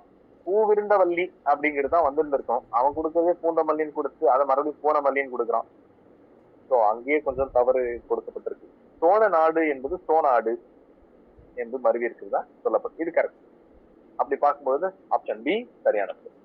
அடுத்த கேள்வி கேட்கலாம், பிழையற்ற நிகழ்கால தொடரை கண்டறிக. அதுலயும் நல்ல நேரடியாவே நமக்கு அங்க வார்த்தைகள் இருக்கு, அதனால கணிச்சோம் தெரிஞ்சுக்கலாம். அங்க இருக்கக்கூடிய வார்த்தைகள். கண்ணன் நேற்று வருவான் அப்படிங்கிறது நேற்று தப்பா இருக்கு. அன்பு நாளை வந்தான் தப்பா இருக்கு. கவின்மொழி வருவாள் அப்படிங்கிறது உயர்தனை அகிலனை வேறுபாடு தெரியல, அது வித்தியாசம் இல்லாம. பூமி சுழல்கிறது நேரடியான பதில், அது பிழை இல்லாத ஒரு நிகழ்காலம். பூமி சுழல்கிறது, அவ்வளவுதான். கிறு கின்று ஆனின்று இந்த வார்த்தை வரும்பொழுது அது நிகழ்காலத்தை குறிக்கிறது. எனவே சுழல்கிறது என்பது கிறு வந்துருச்சாங்க. எனவே அது நிகழ்கால இடைநிலை தான், நிகழ்கால தொடர்பான. அடுத்த கேள்வி, கூற்று யானைகள் விரைந்து ஓடியது. இங்கே ஒருமை பண்பு வித்தியாசம் தப்பு தெரியுது இல்லையா? தப்பு. இரண்டாவது காரணம், யானைகள் என்ற பலவின் பால் பெயருக்கு அது என்ற ஒன்றன் பால் விசிறியே இடம்பெற வேண்டும்னு கொடுக்குறான். அப்ப அங்க தப்பாயிருச்சா? மறுபடியும் அதுக்கு விளக்கமும் தப்பா கொடுக்கானா? ஓடின அப்படின்னு வரணும். அப்போ கூற்றும் தவறு, காரணமும் தவறாக இருக்கு. அடுத்த கேள்வி, கேள்வி எண் 32. கலை சொல்லுக்கு நேரான தமிழ் சொல் தருக. வெட்டரன் அப்படின்னு கொடுத்திருக்கு இங்கிலீஷ்ல, VETRAN, வெட்டரன். அதுக்கு என்ன அர்த்தம்னா, இங்க திறனாளர் என்று தந்திருக்கக்கூடிய ஒரு ஆப்ஷன் இது சரியான ஆப்ஷன். திறனாளன் அப்படிங்கிறது சரியான ஆப்ஷன். ஏன் அப்படின்னா, கற்றுத்துறை போன வித்தகர் அப்படின்னு சொல்லுவோம் இல்லையா, அந்த வித்தகர் பாருங்க வெட்டரன் அங்க இருந்து வரும். கற்றுத்துறை போகிய வித்தகர், துறை போனவர், நல்ல அனுபவம் மிக்கவர், சிறந்த துறை அறிவு பெற்றவர், இவங்களெல்லாம் வெட்டாரன் அப்படின்னு சொல்றாங்க. வித்தகர் அப்படிங்கிறது விட்டாரன் அப்படிங்கிறது வருது. அப்ப திறனாளர் என்பது சரியான பதில். அடுத்தது, கலை சொல்லிற்கு இணையான தமிழ் சொல்லை கண்டறியும். கிளேசியர் அப்படின்னு ஒரு வார்த்தை தந்துட்டு அதுக்கு விடை கேட்கிறாங்க. கிளேசியர் அப்படிங்கிறது பனியாறு என்பது சரியான பதில். அதற்கு விளக்கம் எப்படி வரும் அப்படின்னு சொன்னா, கிளேசியர் அப்படின்னா ஆக்சுவலா வந்துட்டு பனி ஆறுங்கிறத விட பனிப்பாறைகள் நகருதல். பனிப்பாறைகள் வந்து நகர்ந்து போகக்கூடிய நிலையை தான் வந்து கிளேசியர் அப்படின்னு சொல்றாங்க. அந்த பனிப்பாறைகள் நகருது அப்படின்னு சொன்னாலே என்ன அர்த்தம்னா பனி ஆறு தான் ஓடுது அப்படின்னு அர்த்தம். எனவே அது பனி ஆறுங்கிறது சரியாக நாம அதை எடுத்துக்கிட்டோம். அப்ப அடுத்தது கொஞ்சம் விஷயம் தெரிஞ்சுக்கங்க. வெப்ப ஆறுங்கிறது என்ன சொல்லணும்னாக்கா தெர்மல் ரிவர் அப்படின்னு சொல்லுவோம். அதை இங்கிலீஷ்ல சொல்லும் போது தெர்மல் ரிவர் அப்படின்னு சொல்லுவோம். செபிள் இழை அப்படிங்கிறத கில் ஃபிலமெண்ட் அப்படின்னு சொல்லுவோம். கில் ஃபிலமெண்ட் அப்படின்னு சொல்லுவோம். அப்போ செபிள் வலை அப்படிங்கிறத கில் நெட் அப்படின்னு சொல்லுவோம். Kill net. அப்போ கிளேசியர் அப்படிங்கிறது பனிப்பாறை நகர்வு தான் அந்த பனி ஆறு அப்படின்னு நம்ம பொருள் சொல்ல வேண்டும். அடுத்த கேள்வி, பொறுத்துக. Call book, record issue register, pauper suit register. Pauper அப்படிங்கிறது கொஞ்சம் கவனிச்சீங்கன்னா புவர் அப்படிங்கிறது கிடைக்கும். ஃபேர் காப்பி ரெஜிஸ்டர், ஃபேர் பண்றோம் அப்படின்னாக்கா செம்மைப்படுத்துதல். இதுலயும் அதே போல பாருங்க, எளிமையா இருக்கிறது கண்டுபிடிச்சீங்கன்னா ஃபேர் காப்பி அப்படின்னா செம்மை ஆகிறது. ஃபேர் அண்ட் லவ்லி அப்படின்னு நம்ம வார்த்தை பயன்படுத்தும். அப்போ ஃபேர் அப்படிங்கிறது என்னன்னா செம்மையாக அப்படிங்கிறது, தெளிவாக. அப்போ செம்மைப்படுத்தப்பட்ட எல்லாமே ஃபேர் காப்பி. செம்மைப்படி பதிவு. அப்ப அதை கண்டுபிடிச்சிட்டோம்னாக்கா ஃபோர்த்துக்கு ஆப்ஷன் 3 அப்படிங்கறத கண்டுபிடிச்சிட்டீங்கன்னா மீதி எல்லா ஆன்சரும் கிடைச்சிருதா? அப்போ ஆப்ஷன் டி என்பது சரியாக இருக்கு இல்லையா? அப்போ கால் புக் என்பது மறு கவனிப்பு பதிவேடு. ரெக்கார்ட் இஷ்யூ புக் ரெஜிஸ்டர் அப்படிங்கிறது பதிவேடு வழங்கு குறிப்பேடு. பாப்பர் சூட் ரெஜிஸ்டர் அப்படிங்கிறது அதுலயே அங்க பாப்பர் அப்படிங்கிறதுல புவர் அப்படிங்கிறது கொஞ்சம் கொஞ்சம் உள்ள இருக்கு. அதை வச்சு வரியர் வழக்கு அப்படிங்கிறத பிடிக்கலாம். ஃபேர் காப்பி ரெஜிஸ்டர் செம்மைப்படி பதிவு. ஆப்ஷன் டி சரியான. அடுத்த கேள்வி 35வது. அடோரிங் என்ற ஆங்கில சொல்லுக்கு தமிழ் சொல் கண்டறிகன்னு. அடோரிங் அப்படிங்கிறது முன்னேறுதல் கிடையாது, ஒப்பு கொடுத்தல் கிடையாது, துணை நிற்றல் கிடையாது, போற்றுதல் சரியான பதில். இதுல போற்றுதல் அப்படிங்கிறது மட்டும் கிடையாது. அடோரிங் அப்படிங்கிற வார்த்தை எங்க வரும்னா வணங்கி போற்றுதல், அன்புடன் வணங்குதல், அன்புடன் வழிபடுதல், இது எல்லாமே வரும். அன்போடு வணங்குதல், அன்போடு வழிபடுதல் அப்படின்னு சொல்லும் போது அன்போடு போற்றுதலும் அங்க வந்துருது. வணங்குதல், வழிபடுதல், போற்றுதல், இது எல்லாமே போற்றுதலுக்குரிய அப்படின்னு சொல்ல வருது. போற்றுதலுக்குரிய வணக்கத்திற்குரிய அல்லது வழிபாட்டிற்குரிய அப்படிங்கிற அர்த்தம் தரும். இதை வச்சு இங்க போற்றுதல் அப்படிங்கிறது அடோரிங் தெரிஞ்சிருந்தா மட்டும்தான் இதை நம்ம பொருத்த முடியும். சரி, போற்றுதல் என்பது சரியான கேள்வி. அடுத்தது 36வது கேள்வி. கூற்று அழிவில்லாத சிறந்த செல்வம் கல்வியே. ஆமா, காரணம் ஆர் அப்படின்னு போட்டு ஒருவருக்கு அதனை விட சிறந்த செல்வம் வேறு உண்டு அப்படின்னா தப்பா இருக்கு இல்லையா? கல்வியை விட வேற சிறந்தது எதுவுமே கிடையாது. ஸோ அப்ப நேரடியாக ஏ சரி, ஆர் தவறு. ஆப்ஷன் ஏ சரியான பதில். அடுத்த கேள்வி 37. சரியான சொற்றொடை தேர்வு செய்து கீழ்காணும் தொடரை நிறைவு செய்க அப்படின்னு. தாம் கற்றவற்றை கற்றவர் முன் தெளிவாக சொல்ல வல்லவர் யார் அப்படின்னாக்கா, நல்லா படிச்சிருந்தாதான் படிச்சவங்க முன்னாடி பேச முடியும். அது நேரடியாக நமக்கு தெரிஞ்சிருச்சு இல்லையா? அப்போ பதில் ஃபர்ஸ்ட் ஆப்ஷன் தானே. கற்றவருள் மிகவும் கற்றவராக மதிக்கப்படுபவர்கள் தான், அவர் தான் வந்துட்டு எல்லாரும் முன்னாடி தெளிவா எடுத்து பேசணும். பிறர் மனதில் நன்கு பதியும்படி சொல்லுவார் அப்படிங்கிறது யார் வேணாலும் சொல்ல முடியும். முன்வினையையும் தோற்கடித்து வெற்றியடைவாருங்கிறது தப்பா இருக்கு. அரிய செயல்களை விரைந்து செய்து முடிப்பாருங்கிறதும் பொருத்தம் இல்லை. நீங்க கேட்ட கேள்வி என்ன? தாம் கற்றவற்றை கற்றவர் முன் தெளிவாக சொல்றவர் யார்? கற்றவர்களையே மிகவும் கற்றவராக மதிக்கப்படுவார், அவர்கள் தான் அந்த மாதிரி வேலையை செய்யணும். அடுத்த கேள்வி 38. அடிகோடிட்ட சொல்லின் பொருளை தெரியும். மிகுதியான் வென்று விடல். இது வந்து திருக்குறள் டக்குன்னு உங்களுக்கு ஞாபகம் வந்திருந்துச்சுன்னாக்கா இது எழுத முடியும். இந்த திருக்குறள் வந்துட்டு தகுதியான் வென்று விடல், மிகுதியான் மிக்கவை செய்தாரை தாம் தம் தகுதியால் வென்று விடல்னு ஒரு குறள் இருக்கு. மிகுதியால் மிக்கவை செய்தாரை அப்படின்னு சொன்னா, அளவுக்கு அதிகமாக நம்ம எவர் ஒருவர் துன்பப்படுத்திக் கொண்டே இருக்கின்றார்களோ அவர்களை தகுதியான் வென்று விடல் அப்படின்னா என்னன்னா, பொறுமையாக இருந்து நாம ஜெயிச்சிடணுமா. எவ்வளவு துன்பப்படுத்தினாலும் நம்ம பொறுமையா இருந்தோம் அப்படின்னு சொன்னா, அந்த மிகுதியாக துன்பத்தை செய்தவரை நாம் நம்முடைய அமைதி என்ற அந்த பொறுமை என்ற குணத்தின் மூலமாக, அந்த தகுதியின் மூலமாக வென்று விட. அந்த குறள் தெரிஞ்சிருந்துச்சுன்னாக்கா தகுதியான் வென்று விடல் அப்படிங்கிறது, தகுதிங்கிற வார்த்தைக்கு அர்த்தம் புரிஞ்சுது. இல்லைனாக்கா எல்லாமே சரியாதான் இருக்கும். இந்த இடத்துல தகுதியால் வென்று விடல் அதுவும் சரிதான், கல்வியால் வென்று விடல் சரிதான், பண்பினால் வென்று விடல் சரிதான், பொறுமையால் வென்று விடல். ஆனால் குறள் தெரிஞ்சிருந்துச்சுன்னா பொறுமைதான் இதற்கு சரியான. அடுத்த கேள்வி 39. மெய் எழுத்துக்களை போலவே உயிர் எழுத்துகளிலும் இன எழுத்துகள் இங்கே குழப்பிடுச்சு இல்லையா கேள்வி. மெய் எழுத்துகளுக்கு இன எழுத்து இருக்குங்கிறது தெரியும். மெய் எழுத்துக்கள் என்ன? புள்ளி பெற்ற எழுத்துகள். இப்ப மெய் எழுத்துக்கள் நேரடியாக நம்ம புள்ளி பெற்ற எழுத்தை எடுக்க முடியாது. கசட தவிர வல்லின எழுத்துக்கள் எடுத்துக்கிறோம். இக்கு, இங்கு, இச்சு. இக்குக்கு இன எழுத்து இங்கு இருக்கு. இப்ப கசட தவிர வல்லினம், அதனுடைய இன எழுத்து தான் மெல்லினம். நாங்க என்ன நமன அப்படிங்கிறது எழுதிடுறோம்னு வச்சுக்கலாம். இப்ப அடுத்த கேள்வி பாருங்க, உயிரெழுத்துகளிலுமே இன எழுத்துக்கள் உண்டுன்னு சொல்லிட்டான் கூட்டுல, அங்கேயே நம்ம குழப்பிட்டான். அடுத்து காரணம் பாருங்க, உயிரெழுத்துகளில் குறிலுக்கு நெடிலும் நெடிலுக்கு குறிலும் இன எழுத்துக்கள் ஆகும் அப்படின்னு சொல்லும் போது இன்னும் கொஞ்சம் பயமா இருக்கு இல்லையா? அப்போ இதுல என்ன விஷயம்னா, ரெண்டும் உண்மைதான். எழுத்துக்களுக்கு இருப்பது போல உயிரெழுத்துகளிலுமே இன எழுத்துக்கள் இருக்கு அப்படின்னா எதுன்னா நேரடியாக அவ்வளவு எடுத்துங்க. உயிரெழுத்துகள் என்ன? நீங்க அ எடுத்தீங்கன்னாக்கா ஆவுக்கு இணை அ ஆ இ ஈ. அப்ப அங்க பாருங்க, குறிலுக்கு இணை எழுத்து நெடில் வந்துருச்சு. அ ஆ இ ஈ உ ஊ என்பது குறிலுக்கு நெடில்.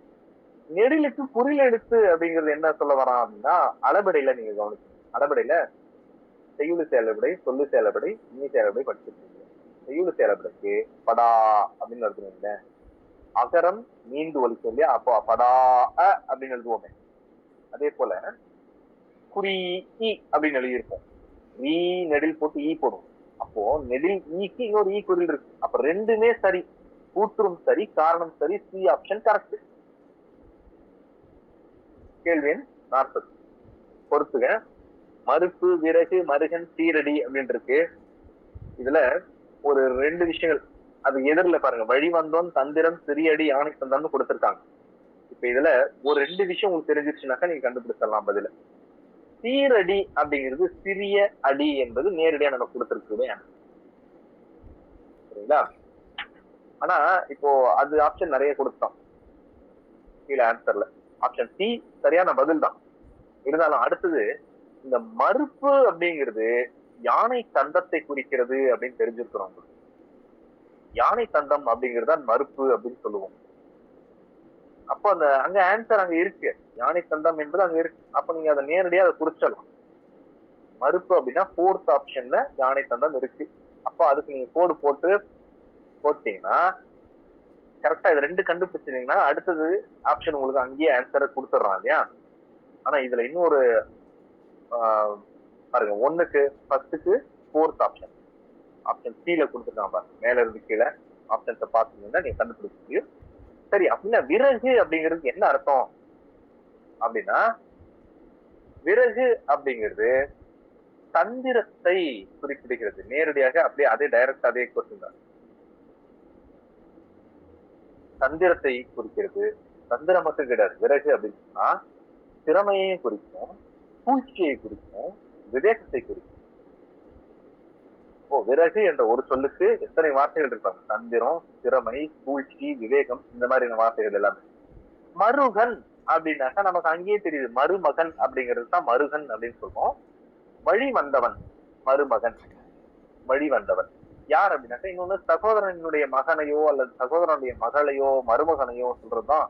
அப்ப இவங்க எல்லாம் யாருனாக்கா வழி வழி வந்தவர்கள், நம் வழியில் வந்தவர்கள், நம்முடைய பரம்பரை வழியில் வந்தவர்கள், ஏதோ ஒரு வழியில் வந்தவர்கள். அப்படி பார்க்கும் பொழுது மருகன் என்பது மருமகன், வழி வந்தவன் என்பது சரியான. சரி, அடுத்தது கேள்வி பொறுத்துக்க. 41. இதுலயும் அதே போல பாருங்க. மானி 3 சுழி நீ கொடுக்குறான், மானி. அடுத்தது 2 சுழி மானி கொடுக்குறான். கனகம் 3 சுழி, கனகம் 2 சுழி. இதுல நம்ம ஃபர்ஸ்ட் விளக்கம் தெரிஞ்சிருக்கோம். ஃபர்ஸ்ட் வரக்கூடிய இந்த மானி அப்படின்னு இருக்கு இல்லைங்களா, அது வந்துட்டு இளையவன் அப்படின்னு சொல்லுவோம், சின்னவன். அது மட்டும் இல்ல, ஸ்டூடெண்ட், சின்ன மாணவனை சொல்லுவோம், சிறிய மாணவன். இது மட்டும் இல்லாம இன்னும் சில விளக்கங்களும் கொடுக்குறாங்க. பிரம்மச்சாரியையும் மானின்னு சொல்றாங்க.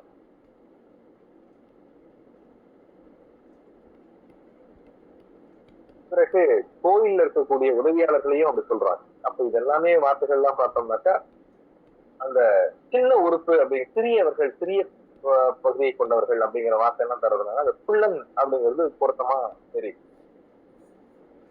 அடுத்தது 2 சுழி மானி அப்படின்னு இருக்கு இல்லையா, அது வந்துட்டு மானி அப்படிங்கிறது மாமனை குறிக்கிறது அப்படிங்கிறத தாண்டி மானம் உள்ளவன் மானி, தன்மானம் உள்ளவன் மானி.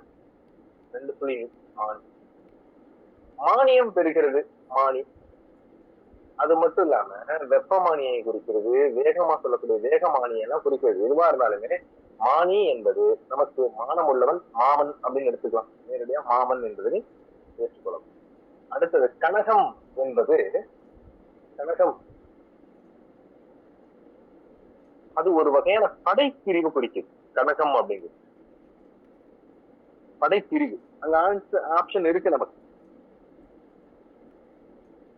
கனகம் என்பது படைப்பிரிவு. எப்படின்னாக்கா அந்த படைப்பிரிவு கனகம் அப்படிங்கிறது நான் விளக்கம் கொடுத்துடுறேன், நீங்க தெரிஞ்சு வச்சுக்கலாம். 27 தேரு, 27 யானை, 81 குதிரை, 135 காலாட்படை, இது இத்தனையும் சேர்ந்ததுக்கு பேர் தான் கனகம் அப்படிங்கிறது. 27 தேர் இருக்கணும். 27 தேர் இருந்துச்சுன்னாக்கா அது மட்டும் கிடையாது, பிளஸ் 27 யானை, கீழே எழுதி பார்த்தீங்கன்னா தெரியும். 27 யானை இருக்கணும், 81 குதிரைகள் இருக்கணும், 135 காலாட்படை, அதாவது தரைப்படை வீரர்கள் சொல்லலாம், காலால் நடக்கக்கூடிய காலாட்படை சொல்லுவோம். இது இவ்வளவும் சேர்ந்ததுக்கு பேர் தான் கனகம் என்ற ஒரு வார்த்தை. அப்ப பாருங்க, கனகம்னு கொடுத்து படைன்னு ஒரு ஒற்றை சொல்ல கொடுத்து வச்சிருக்காங்க. 4வது கனகம் இருக்கே, 4வது வார்த்தை கனகம் இருக்கு இல்லையா, அது நேரடியா கனகம் என்பது பொன்னை தான் குறிக்கிறது, தங்கத்தை குறிக்கிறது. ஆப்ஷன் பி சரியான பதில். அடுத்த கேள்வி 42. கூற்று. கபிலர் பாரியை கண்டார், புகழ்ந்து பாடினார், பரிசு பெற்றார். சரியா? கபிலர் என்ற ஓர் எழுவாய் பல பயன்நிலைகளை கொண்டு முடிந்துள்ளன. சரியா?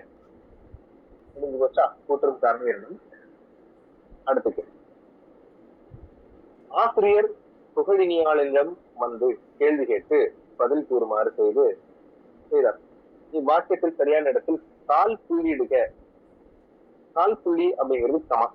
நமக்கு அது கமாதான் கால் புள்ளின்னு தெரியணும். நீங்க நல்ல வேலை எல்லாமே கமாதான் கொடுத்துருக்கோம். இப்ப இதுக்கு ஆன்சர் என்னன்னாக்கா, ஆசிரியர் புகழினியாளிடம் வந்து அப்படின்னு. ஃபர்ஸ்ட் ஆப்ஷன் சரியாதான் இருக்கு. பதில் ஏ வந்துட்டு கரெக்ட். கேள்வி கேட்டு பதில் கூறச் செய்தார். இப்படி ஒரு வார்த்தையா வரும். நீங்க தடுத்து நிறுத்தக்கூடாது. வாக்கியத்தினுடைய ஓட்டத்தை தடுத்து நிறுத்தக்கூடாது. ஆசிரியர் புகழினியாரிடம் வந்து கேள்வி கேட்டு பதில் குறைச்சதார். இதுல எங்கேயுமே நிறுத்தக்கூடாது. வாக்கியத்தை பொறுத்தவரையில் ஒரு வேகம் இருக்கு. ஆசிரியர் புகழினியாளிடம் வந்து கேள்வி கேட்டு பதில் கூறச் செய்தார், கூறுமாறு செய்தார். அது அப்போ ஃபர்ஸ்ட் ஆப்ஷன் சரியாது, மீதி எல்லாமே தவறு. அடுத்த கேள்வி 44. ஆங்கில சொல்லுக்கு இணையான தமிழ் சொல்லை கண்டறிக. அதுக்கு விஷுவல் ஸ்கேனர் அப்படிங்கிறது கொடுத்திருக்கான். இதுக்கு நேரடியான ஆன்சர் கட்புல மேதி அப்படின்னு தரப்பட்டிருக்கு. அது மட்டும் இல்ல, கட்புல வருடி அப்படிங்கிறது வரும். அதே போல காட்சி வருடி இந்த வார்த்தைகளும் பயன்படுத்தலாம். கட்புல மேவின் இருக்குது, கட்புல வருடி, காட்சி வருடி, இந்த 2 வார்த்தைகளையும் நாம இப்ப பயன்படுத்திக்கலாம். ஆப்ஷன் சி சரியானது. அடுத்த கேள்வி, பொறியியலில் ஆங்கரேஜ் என்ற ஆங்கில சொல்லுக்கு கலைச்சொல் தருக. அவன் கேட்கிற கொஸ்டினை பாருங்க, எந்தெந்த டிபார்ட்மெண்ட்ல அதுக்கு வார்த்தைகள் எப்படி பயன்படுற பேரு. பொறியியல்ல கேக்குறாங்க. இன்ஜினியரிங்ல ஆங்கரேஜ் அப்படிங்கிறது என்ன சொல்லுது அப்படின்னு சொன்னோம்னா, ஊன்றுதலை என்பது கரெக்ட். நீங்க பொறியியல்னு இல்ல, ஆங்கர்னு சொன்னாலே அது காமன் தான். ஒரு குழப்பத்துக்கு அப்படி ஒரு வார்த்தை போடுறான். பொறியியல்ல நீங்க அதுக்கு என்ன பேரு அப்படின்னு. ஆங்கரேஜ் அப்படின்னு சொன்னா அந்த ஊன்று தலை அப்படின்னு. என்ன ஊன்று தலைன்னா என்னன்னாக்கா, இந்த நங்கூரம் போடுறோம் தெரியுங்களா, கப்பல் நிறுத்துறதுக்கு, அதுதான். அந்த நங்கூரம் இடக்கூடிய இடத்திற்கோ அல்லது நங்கூர அமைவு அப்படின்னு சொல்லுவாங்க. நங்கூர அமைவுன்னு பயன்படுத்தினா அந்த வார்த்தை நல்லா இருக்கும். நங்கூர அமைவு, அதுதான் ஊன்று தலை அப்படின்றாங்க. அது ஊன்றி கீழே நிற்கிறது. ஆனா என்ன சொல்றான் பாருங்க, பொறியியல்ல இதுக்கு என்னன்னு கேட்கலாம். பொறியியல்ல கிடையாது, நார்மலாவே அதுக்கு அதான் பதில். சரி, அடுத்த பக்கம் 46 கேள்வி 46 பக்கம் இல்ல, கேள்வி 46. வேலை பிசகு, இந்த மரபு தொடரினுடைய பொருள் இது டைரக்டான கொஸ்டின் தான். வேலை பிசகுனாக்கா தப்பு நடந்துச்சு அர்த்தம், அவ்வளவுதான். புத்திய காலம். மீதி ஆப்ஷன் பாருங்க, நல்ல காலம், கடந்த காலம், வருங்காலம் இருக்கு. தீய காலம் என்பது சரியாது வேலை. அடுத்தது கேள்வி, ஆப்பசைத்த குரங்கதனை போல என்ற ஓமை தொடர் உணர்த்தும் சரியான பொருளை கண்டறிக. இது கொஞ்சம் சென்சிட்டிவான ஒரு கேள்வி, கொஞ்சம் கவனம் இருக்கணும். இதுல ஏக்கம் என்பது சரியாக இருந்தாலுமே கூட இன்னும் கொஞ்சம் விளக்கத்தை பார்க்கும்போது கொஞ்சம் எல்லாமே கிட்ட கிட்ட ஒரு போல இருப்பேன். ஆப்பசைத்த குரங்கு அப்படின்னு சொன்னா என்னன்னா, அதுக்கு ஃபர்ஸ்ட் அர்த்தம் தெரிஞ்சுங்க. ஒரு பொருள் தன கைக்கு கிடைத்த ஒரு பொருளை இந்த குரங்கு என்ன செய்யுமா, விடாம இது நல்லா இருக்கா அப்படின்னு அசைச்சு பார்த்துக்கிட்டே இருக்கணும் ஒரு குரங்கு. அதுலயும் இங்க ஆப்பு அப்படிங்கிறது என்ன அப்படின்னு சொன்னாக்கா, ஆப்பம், அப்பம், இனிப்பு பொருளை கையில எடுத்துக்கிட்டு அது தன்னிடத்துலதான் இருக்கா, தன்னை விட்டு எங்கேயாவது வெளியில போயிடுமோ அப்படின்னு அதுக்குள்ள ஒரு ஏக்கம் வந்துருமா. அது தனக்கு பிடிச்ச ஒரு பொருள் கையில வச்சிருக்கு, ஆனா அந்த கையில இருக்கக்கூடிய பொருள் தன்னை விட்டு எங்கேயாவது போயிடுமோ அப்படின்னு ஒரு நிம்மதியை இழந்து வரக்கூடிய ஒரு பயம் இருக்கு இல்லையா, அந்த பயத்திற்கு இடத்துக்கு பேரு தான் அவன் கேட்கிறான். என்ன மீனிங் கேட்கிறான், அதுக்கு பேரு ஏக்கம். நமக்கு பிடித்த ஒரு விஷயம் நம்மை விட்டு எங்கேயாவது போயிடுமோ அப்படின்னு நினைக்கிறோம் இல்லையா, அது ஏக்கத்தை குறிக்கும். அந்த ஏக்கத்தை சொல்லும் பொழுது இப்படியாக சொல்லுவார்கள், ஆப்பசைத்த குரங்கதனை போல. தனக்கு கிடைச்ச ஆப்பத்தை எங்க விட்டுருவோமோ அப்படின்னு ஒரு ஏக்கத்தோட அந்த குரங்கு அசைச்சு அதை பார்த்துக்குமா, அது நம்ம கிட்டதான் இருக்கா அப்படின்னு. அதைத்தான் நீங்க கேள்வியாக வைக்கின்றார்கள். நீங்க கிட்டத்தட்ட இன்பமும் அதற்கு பொருத்தமா வரும், வேதனையும் கிட்டத்தட்ட வரும். ஆனால் ஏக்கம் அப்படிங்கிறதான மிகச்சரியான பதில். அடுத்த கேள்வி 48. கூற்று ஏ, ஊவே சாமிநாதர் அனைவராலும் அன்போடும் உரிமையோடும் தமிழ் தாத்தா ஊவேசா என்று அழைக்கப்படுகிறார். சரியாது. அடுத்தது, அழிவு நிலையில் இருந்த வெவ்வேறு சுவடிகளை பலமுறை ஒப்பிட்டு பார்த்து வாசித்து நமக்காக தாளில் எழுதி அச்சிட்டு புத்தகமாக இலக்கியங்களை வழங்கினார். சரியாது. தம் வாழ்நாள் முழுவதும் ஓய்வில்லாமல் பதிப்பு பணியினை மேற்கொண்டார். சரியாது. எல்லாமே சரி. விளக்கமும் கரெக்டாக கொடுத்திருக்கு. அதுதான் ஏ மற்றும் ஆர் இரண்டும் சரி. ஆர் என்பது ஏஐ விளக்கி உள்ளது அப்படின்னு கொடுத்திருக்காங்க. அது சரியாது. எவ்வளவு செக் வைக்கிறாங்க பாருங்க ஒரு கேள்வி. அடுத்த கேள்வி, கீழ்கண்டவற்றில் ஒன்றை, தவறான ஒன்றை தேர்வு செய்யவும். இதுல என்னமோ ஒரு தவறா இருக்கு. என்ன, இந்தியாவில் பேசப்படும் மொழிகளின் எண்ணிக்கை 1300க்கும் மேற்பட்டது. மதிப்பாக சொல்லப்பட்டாலுமே கூட ஆமா அப்படின்னு நம்ம சொல்லியாகணும் ஒரு வழி. பல கிளை மொழிகளும் இந்தியாவில் பேசப்படுவதால் இந்திய நாடு மொழிகளின் காட்சி சாலையாக திகழ்கிறது. ஆமா, கிட்டத்தட்ட ஒத்துக்கலாம். அடுத்தது திராவிடம் என்னும் சொல்லை முதலில் குறிப்பிட்டவர் ஈராஸ் பாதிரியார் அப்படின்ற போது கொஞ்சம் டவுட்டா இருக்கு, அந்த இடத்துல நிறுத்தணும். அடுத்த கேள்வி, திராவிட மொழி குடும்பங்கள் மொழிகள் பரவிய நில அடிப்படையில் 3ஆக வகைப்படுத்தப்பட்டுள்ளது. ஆமா, எப்படின்னா வட திராவிடம், நடு திராவிடம், தென் திராவிடம். அப்ப 3ஆக அடிப்படையில 3ஆக வகைப்படுத்தப்பட்டிருந்துச்சுங்கிறது சரியா இருக்கு. 1300க்கும் மேற்பட்ட மொழிகள் அப்படிங்கிற ஃபர்ஸ்ட் ஆப்ஷன் சரியா இருக்கு. பல கிளைமொழிகள் இருக்கிறதுனால காட்சி சாலைங்கிறது சரியா இருக்கு. திராவிடங்கிற சொல்ல முதல்ல சொன்னவர் ஹிராஸ் பாதிரியாரானாக்கா இல்ல, இதுக்கு நேரடியாக எந்த தகவலுமே இல்லை. ஹிராஸ் பாதிரியார் என்பவர் முதலில் சொன்னார் அப்படிங்கிறதுக்கான நேரடியாக எந்த தகவலும் இல்லை. எனவே அது தவறு. அப்ப தேர்ட் மட்டும் தான் தவறு. ஆப்ஷன் சி பதில் சரியானது. அடுத்த கேள்வி எண் 50. பாடும் பாடல் என்ற சொற்கள் எந்த பெயரேற்ற வகையை கண்டறிக? நிகழ்கால பெயரச்சம் அப்படின்னாக்கா பாடிய அப்படின்னு வந்திருக்கணும், பாட அப்படின்னு வந்திருக்கலாம், பாடுகின்ற அப்படின்னு வரும். அப்பதான் கிருக்கின்ற வந்தாதான் நிகழ்காலம். இறந்த கால அப்படின்னு சொன்னாக்கா பாடிய ஏற்கனவே முடிஞ்சு போயிருச்சுன்னு வந்திருக்கு, அதுவும் கிடையாது. குறிப்பு பெயரச்சம்ங்கிறது நமக்கு பொருத்தமே இல்லாது. எதிர்கால பெயரச்சம் அப்படிங்கிறது பாடும் பாடல் அப்படின்னு சொன்னாக்க கரெக்ட், எதிர்காலம் இனிமேல் தான் அதை நடக்கக்கூடிய. அப்போ பாடும் பாடல் என்பது சரியான பதில். எதிர்கால பெயரச்சம் சரியாக. கேள்வி எண் 51. நட இந்த வேர் சொல்லின் வழியாக உயர்திணை வினையாளனின் பெயரை கண்டறிகன்னு கொடுத்திருக்காங்க. நல்லா கேள்வி பாருங்க. நட இது வேர் சொல்லின்படி உயர்திணை வினையாளனையும் பெயர். வினையாளனையும் பெயர் அப்படின்னு சொன்னா அர் அன் அள் வரணும். நடந்தவள், நடந்தனன், நடந்தனள் அப்படிங்கிறது வரணும். இன்னொன்னு சொல்லிட்டான், உயர்திணைன்னு தெளிவா சொல்லிட்டான். நடந்தது என்பது அகிரிணை, நடப்பது என்பது அகிரிணை, நடப்பவை என்பவை அகிரிணை. நேரடியா நடந்தவன் டைரக்ட் கொஸ்டின் இது. ஆன்சர் இருக்கு, நடந்தவன் இருக்கு, வினையாளனின் பெயர் உயர்திணை சரி. ஆப்ஷன் டி சரியானது. அடுத்த கேள்வி, வை என்னும் வேர் சொல்லின் ஏவல் வினைமுற்றினை கண்டறிக அப்படின்னு கேட்டு. வை என்ற வேர் சொல்லினுடைய ஏவல் வினைமுற்று வேற எதுவுமே கிடையாது. வைதான் அதுக்கான ஏவல் வினைமுற்றே. அதை அவன் கொடுக்கவே இல்லை.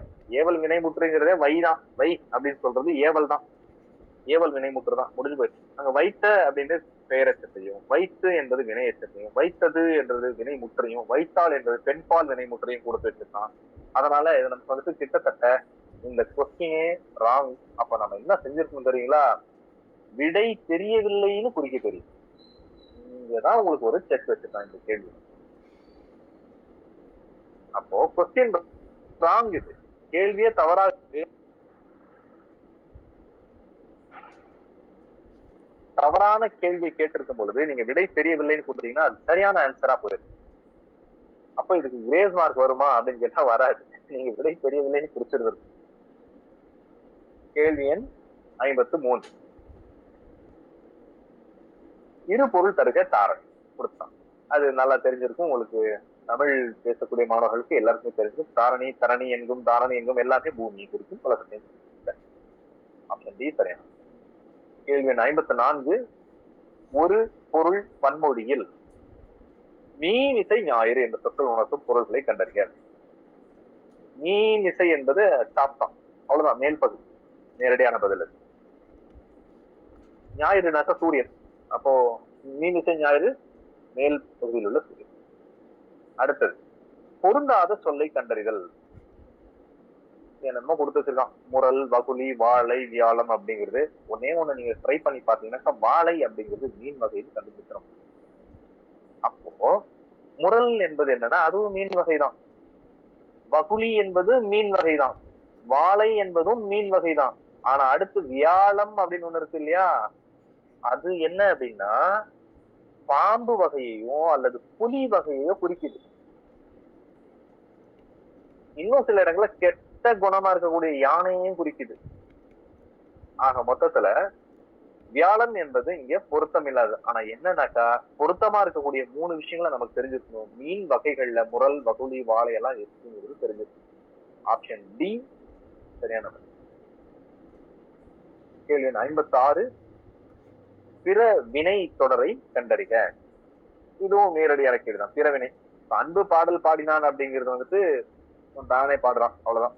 கவின்மொழி திருக்குறள் கற்றால் அதுவும் ஓகே, சொல்றது போல இருக்கு. அடிகள் மறை ஓதினார் அதுவும் சொல்றோம். அரசன் மாலை அணிவித்தான் அப்படின்னு சொல்லும் போது யாரோ யாருக்கோ கொண்டு போய் கொடுத்தான் அப்படின்னும் போது இதுதான் அந்த இடத்துல பிறவினை. இன்னொருத்தர் செய்யக்கூடிய விஷயத்த சொல்றோம் இல்லையா, அரசன் மாலை அணிவித்தான் அப்படின்னு. அரசன் மாலை அணிந்தான் அப்படின்னு சொல்லியிருந்தா கூட பரவாயில்ல, அணிவித்தான் அப்படின்னு வரும்போது இது மாறி. ஆப்ஷன் டி சரியா. அடுத்தது 57வது கேள்வி, எவ்வகை வினை என்பதனை கண்டறிக. இந்த கேள்வி உங்களுடைய மூளையை போட்டு கசக்கிறான கேள்வி. இரண்டாம் வேற்றுமையில் இருப்பது முதல் வேற்றுமையாகவும் முதல் வேற்றுமையில் இருப்பது மூன்றாம் வேற்றுமையாகவும் மாறும் வினை எப்போது நிகழும்? இத இரண்டாம் வேற்றுமை எடுத்து என்ன அப்படின்னா ஐ. அங்க குறிச்சுக்கங்க, ஐ அப்படின்னு புரியுங்களேன். ஒரு எடுத்துக்காட்டு சொல்றேன். இரண்டாம் வேற்றுமை உருவு ஐ. முதல் வேற்றுமைங்கிறது பெயர் சொல், மூன்றாம் வேற்றுமைங்கிறது ஆள் இல்லையா, ஆள். இப்போ ஒரு எடுத்துக்காட்டு, ஒரு எக்ஸாம்பிள் இதை எழுதி வச்சுப்பாங்க. திருவள்ளுவர் திருக்குறளை இயற்றினார். இந்த ஒரு வார்த்தை போட்டீங்கன்னு வைக்கிறேன். திருவள்ளுவர் திருக்குறளை இயற்றினார். திருவள்ளுவர் அப்படிங்கிறது முதல் வேற்று, பெயர் வேற்று. திருக்குறளை இரண்டாம் வேற்று. இயற்றினார் அப்படிங்கிறது விட்டுறலாம்.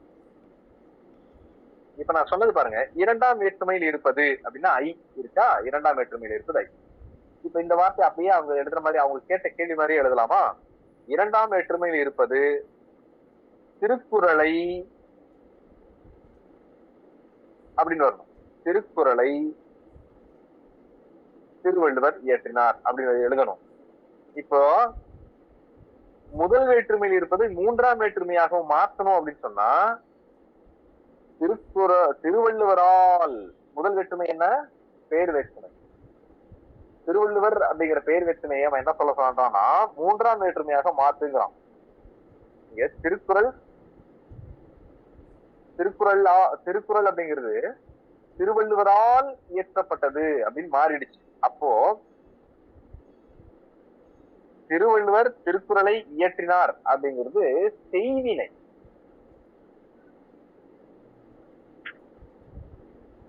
திருவள்ளுவரால் திருக்குறள் இயற்றப்பட்டது அப்படின்னு வந்தா அது செயற்பாட்டு வினை.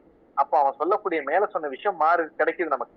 இரண்டாம் வேற்றுமையில் இருப்பது முதல் வேற்றுமையாகவும் முதல் வேற்றுமையில் இருப்பது மூன்றாம் வேற்றுமையாகவும் மாறும் வினை எப்போது நிகழும்னா செய்வினை செயற்பாட்டு வினையாக மாறும் பொழுது. First option correct. அதுக்கு நீங்க செய்வினையும் செயற்பாட்டு வினையும் ரெண்டு வார்த்தைகளை வச்சு பாத்தீங்கன்னா இந்த கேள்வி அப்படிங்கிறது புரிஞ்சிட முடியும். அதான் கொஞ்சம் மண்டை போட்டு கஷ்டக்கூடிய வேலையை கொடுத்து வச்சுக்கலாம். அடுத்த கேள்வி, தனி மரம் காடாதல் இல் அப்படின்னா தனி மரம் தோப்பாகாது, இவ்வளவுதானே. தனி மரம் காடாதல் இல் இந்த பழமொழி உணர்த்தக்கூடிய பொருள் என்ன அப்படின்னு சொன்னா நட்பை பெருக்கிக் கொள்ளுங்கள், கூட்டத்தை அதிகப்படுத்து. கேள்வி 59வது கேள்வி, அழக்கொண்ட எல்லாம் அழப்போம் இழப்பினும் பிற்பயற்றும் நற்பாலவை இக்குறள் உணர்த்தும் பழமொழியை கண்டறிக. ஃபர்ஸ்ட் இதுக்கு நம்ம விளக்கம் தெரிஞ்சிருக்கணும். தெரிஞ்சிருந்தா மட்டும்தான் இது படிக்க முடியும். கேஸ் வந்து சிலபஸ்ல போர்ஷன்ஸ்ல தரும்பொழுது திருக்குறள்ல இத்தனை அதிகாரங்கள் படிக்கணும் அப்படின்னு கொடுத்திருந்தானாக்கா கண்டிப்பா வினை தூய்மை அப்படிங்கிற அதிகாரத்தை கொடுத்திருந்திருக்கணும். வினை தூய்மை என்ற அதிகாரத்தில் 659வது குறளாக இது இருக்கு. அதாவது என்ன இந்த குறளுக்கான அர்த்தம் என்ன அப்படின்னு சொன்னா 659 இந்த குறளுக்கான விளக்கம் என்ன அப்படின்னா, இன்னொருத்தர்கள் அதாவது பிறர் அழும்படியாக செய்து பெற்ற செல்வம் நாம அழும்படியாக காணாம போயிடும். அடுத்தவன் அழ வச்சு நாம சம்பாதிக்கிற பொருள் நாம அழுகிற மாதிரி காணாம போகும். அதே ஆப்போசிட்டா நல்ல வழியில் வந்த செல்வத்தை நாம இழந்தாலும் பிற்காலங்கள்ல அது பயனை தருமா. அந்த இழப்பதற்கு நமக்கு பயன் கொடுக்கணும், பிற்காலங்கள்ல அது நமக்கு பயன் தரும். இப்ப இதுக்கு அர்த்தம் பாருங்க, ஊரார் உடைமைக்கு தேயாய் பறக்காதே. அதுதான் ஆப்ஷன் பி சரியான பதில் தாங்க. முதல்ல வந்து நம்ம இந்த குறளுக்கு அர்த்தம் இருக்கு. அழக்கொண்ட எல்லாம் அழப்போம் இழப்பினும் பிற்பயக்கும் நற்பாலவை. அதாவது பிறர் அழும்படியாக நாம் பெற்ற செல்வம் நாம் அழும்படியாக அகன்று போயிட்டோம், நல்ல வழியில் வந்ததை இழந்தாலும் பிற்காலங்களில் பயனை தரும். இப்ப இதுக்கு என்ன அர்த்தம் அப்படின்னு கேட்டா நீங்க சொல்லியிருக்கீங்கன்னு நினைக்கிறேன். ஊரார் உடைமைக்கு பேயை பறக்காது, அடுத்தவனுடைய பொருளுக்கு ஆசைப்படாது அப்படிங்கிறதா அது சரியான கேள்வி எண் 60. தோழன் என்று பொருள் தரும் காம்ரேட். காம்ரேட், COMRADE, அந்த ஸ்பெல்லிங் அப்படிதான் வரும். காம்ரேட் என்ற சொல் எம்மொழியில் இருந்து பெறப்பட்டது அப்படின்னா, இது கொஞ்சம் கடினமான கேள்வியா தான் கேட்டிருக்காங்க. இது அவ்வளவு ஈஸியான கொஸ்டின் எல்லாம் கிடையாது. தோழன் என்று பொருள் தரும் காம்ரேட் என்ற சொல் எந்த மொழியிலிருந்து பெறப்பட்டிருக்கு அப்படின்னா, இந்த காம்ரேட் அப்படிங்கிறது அர்த்தம் என்ன தெரியுங்களா? தோழன், சகா, நண்பன் அப்படின்லாம் சொல்லுவோமே, ஃப்ரெண்டு, அதுதான் காம்ரேட் அப்படின்னு. தோழன்னு சொல்லலாம், நண்பரை சொல்லலாம், சகா, சகாதான், சகோதரத்துல சகா. அப்போ இந்த ஃப்ரெண்டு இவங்க எல்லாம் தோழர் அப்படின்னு சொல்லக்கூடிய இந்த வார்த்தை பாத்தீங்கன்னா பெரும்பாலும் வலதுசாரி மக்கள் பேசுவாங்க. இடதுசாரி கட்சிக்காரங்க தோழரே, வாங்க தோழரே அப்படின்னா பேசுவோம். அங்க இருந்து அந்த வார்த்தை எடுத்துக்கணும். இன்னும் சொல்ல போனா காம்ரேட் அப்படிங்கிறது கொஞ்சம் அடுத்தடுத்த காலகட்டங்கள்ல அதுக்கான ஒரு இழிவு சொல்லாக கூட அதை பயன்படுத்தப்பட்டுச்சு அப்படின்னு சொல்லி சொல்றாங்க. பின்னாடி வரக்கூடிய வார்த்தைகள்ல வருது கேலாம். அப்ப அந்த இது எங்கிருந்து வருது அப்படின்னு சொல்லி பார்த்தோம்னா, இந்த வார்த்தை உண்மையாலுமே ரஷ்யால பயன்படுத்தப்பட்ட இந்த பேச்சு வழக்கு, இதனுடைய அடி ஆழம் எங்க அப்படின்னா எந்த மொழியிலிருந்து பெறப்பட்டது அப்படின்னு சொல்லும்போது நிச்சயமா இது வந்து போர்த்துகீசிய மொழியிலிருந்து தான் எடுக்கப்பட்டது. அங்க எப்படி வருதுனாக்க கமரடா அப்படிங்கிற ஒரு வார்த்தை பயன்படுத்தல இருந்து, கமரடா அப்படிங்கிறது அதே COMRADA அப்படின்னு போட்டு கமரடா. இங்க நமக்கு காம்ரேட் அப்படின்னு கொடுத்துருக்கான். அது வந்து கமரடா அப்படிங்கிற ஒரு வேறு சொல், அந்த போர்த்துகீசியத்துல பயன்படுத்தப்பட்ட அந்த வார்த்தை தான் கேமராட் அப்படின்னு சொல்லிட்டு தராங்க. இது ஒரு இன்னொரு விஷயம் என்னன்னாக்கா, இதுக்கு இந்த மாதிரி இதுதான் இதுக்கு அர்த்தம் அப்படின்னு சொன்னவர் வந்துட்டு திருவிக்காதான் இதுக்கு அர்த்தம் சொல்லியிருக்காரு. இந்த காமரேட் அப்படிங்கிற வார்த்தைக்கு தமிழ்ல அர்த்தம் சொன்னவர் வந்துட்டு திருவிக்கா அவர்கள் தான் சொல்லியிருக்காரு. அவர் தான் வந்துட்டு இந்த சகா அல்லது தோழர் அல்லது நண்பன் அப்படின்னு சொல்லிட்டு இந்த இடதுசாரிகள் பயன்படுத்தக்கூடிய அந்த வார்த்தைக்கு பொருள் அப்படிங்கிறது மாதிரி கொண்டு வந்து நிறுத்துறாங்க. சரி, இது வரைக்கும் 60 கேள்விகள் பார்த்திருக்கோம். இதோடு இன்றைய வகுப்பை நிறைவு செய்து கொள்ளலாம். மீண்டும் அடுத்த வகுப்பில் தொடர்ந்து அடுத்த பகுதிகளை பார்க்கலாம். கூடிய விரைவில் அடுத்த வகுப்பை சந்திக்கும்.